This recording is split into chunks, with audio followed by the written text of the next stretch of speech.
Village food with Rupsana. আমি সেই রূপসানা আবারও হাজির হলাম প্রত্যেক দিনের মতন দারুণ স্বাদে সর্ষে বাটা দিয়ে আর কই মাছের ঝোলের রেসিপি নিয়ে।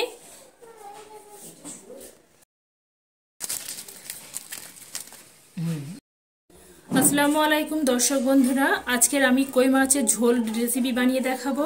তার জন্য আমি এখানে নিয়েছি কই মাছ। কই মাছগুলো আগে থেকে ভালো করে বেছে ধুয়ে পরিষ্কার করে নিয়েছি। আর কই মাছগুলো ঠিক আমার এই সাইজে।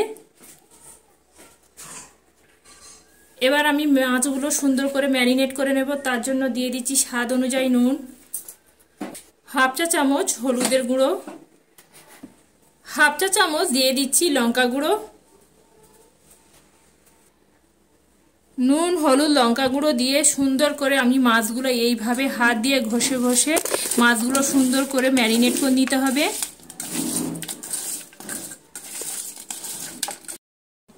মাছগুলো ভাজার জন্য আগে থেকে কড়াতে বেশ কিছুটা পরিমাণে সর্ষের তেল দিয়েছি। সর্ষের তেলটা গরম হয়ে গেছে। এবার ম্যারিনেট করা মাছগুলো সুন্দর করে আমি তেলের মধ্যে দিয়ে লাল লাল করে ভেজে নেব।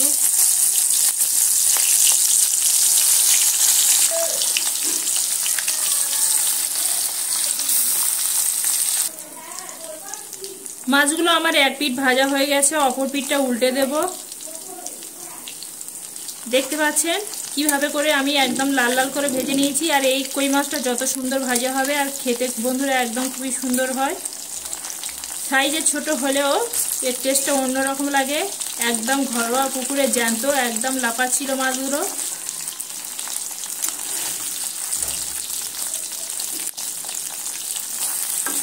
সমস্ত মাছগুলো উল্টে দিয়ে আবারও অপর পিঠটা সুন্দর করে এইভাবে লাল লাল করে ভেজে নেব। মাছগুলো সুন্দর করে একদম লাল লাল করে ভেজে নিয়েছি। এবার আমি তেল থেকে তেল ঝরিয়ে মাছগুলো তুলে নিচ্ছি।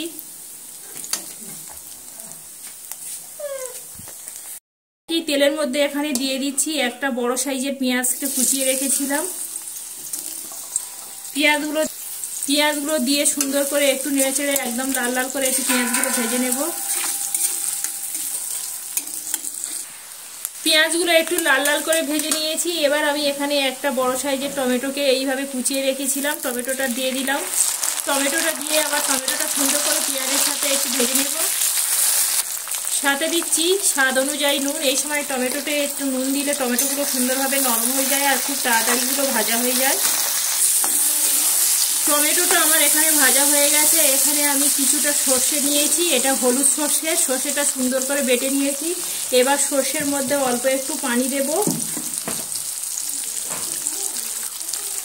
অল্প একটু পানি দিলাম। পানি দিয়ে একটু চামচের সাহায্যে একটু সর্ষেটা নেড়ে নিচ্ছি।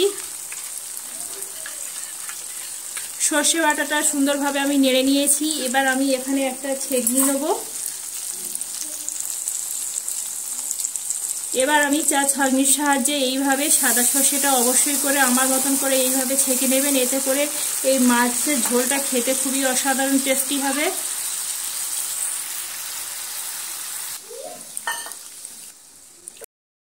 সর্ষে বাটাটা দিয়ে দিলাম। দিয়ে এবার আমি এখানে হাফ চা চামচ হলুদের গুঁড়ো দিয়ে দিচ্ছি, হাফ চা চামচের কম লঙ্কা গুঁড়ো দিচ্ছি। যে যেমন লঙ্কা খেতে পছন্দ করে ঠিক সেইভাবে দিয়ে দেবেন।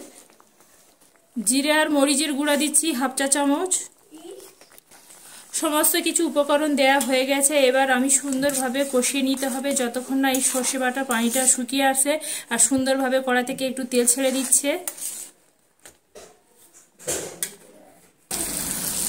সর্ষে বাটাটা পানিটা একদম শুকিয়ে গেছে আর সুন্দরভাবে কড়া থেকে তেলও ছেড়ে দিয়েছে। এবার আমি এখানে এক চামচ উঁচু করে আদা রসুন বাটা দিচ্ছি। আদা রসুনটা দিয়ে আবারও সুন্দর করে এই সর্ষে বাটার সঙ্গে সুন্দর করে কষিয়ে নিতে হবে।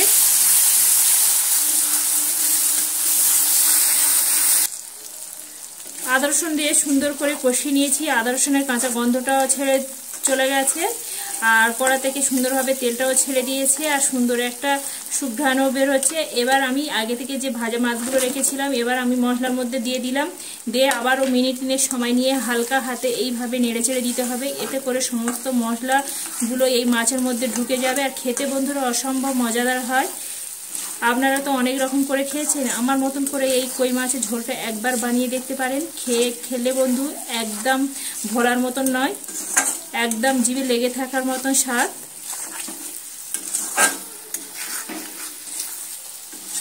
মাছগুলো দিয়ে আবার মিনিট 3 সময় নিয়ে সুন্দর করে কষিয়ে নিয়েছি। মাছের মধ্যে সমস্ত মশলাগুলো ঢুকে গেছে। আর এখানে কই মাছ ভাজা খেতে বড় মজা। আমরা ছোটবেলায় খেলতাম যে কই মাছ ভাজা খেতে বড় মজা। আর সত্যি সত্যি গরম গরম ভাতের সাথে এই কই মাছ ভাজা খেতে খুবই সুন্দর লাগে। এখানে আমি সমস্ত মশলা দিয়ে মাছের সঙ্গে সুন্দরভাবে কষিয়ে নিয়েছি। এবার আমি গ্রেভির জন্য একেবারে পানিটা অ্যাড করছি। যে যেমন গ্রেভি রাখবে সেইভাবে কিন্তু পানিটা অ্যাড করবে। পানিটা দিয়ে আবারও আমি নেড়ে চেড়ে নিলাম সুন্দর করে। এইভাবে নেড়ে চেড়ে নিয়ে আবারও আমি এখানে 10 মিনিট ধরে কুক করতে দেব। এখানে আমি 10 মিনিট কুক করতে দিয়েছিলাম। এবার আমি ঢাকাটা তুলে দেখাচ্ছি। আর দেখতে পাচ্ছেন বন্ধুরা কত সুন্দরভাবে উপর থেকে একদম তেল ছেড়ে দিয়েছে। আর দেখতে কতটাই লোভনীয় দেখাচ্ছে। এবার আমি এখানে সবশেষে যোগ করছি আরও হাফ চামচ এখানে জিরা আর মরিচের গুঁড়া। এইভাবে হাত দিয়ে উপর থেকে এইভাবে ছিটিয়ে দিচ্ছি। এতে করে সুন্দর একটা টেস্ট পাওয়া যায়। এবার আমি চামচে করে তুলে নিয়ে একটা প্লেটের উপর তুলে নিচ্ছি। আর দেখতে পাচ্ছেন বন্ধুরা কতটাই লোভনীয়। এটা অসম্ভব মজাদার হয়। একবার হলো এইভাবে কই মাছের ঝোল করে বানিয়ে খেয়ে দেখতে পারেন।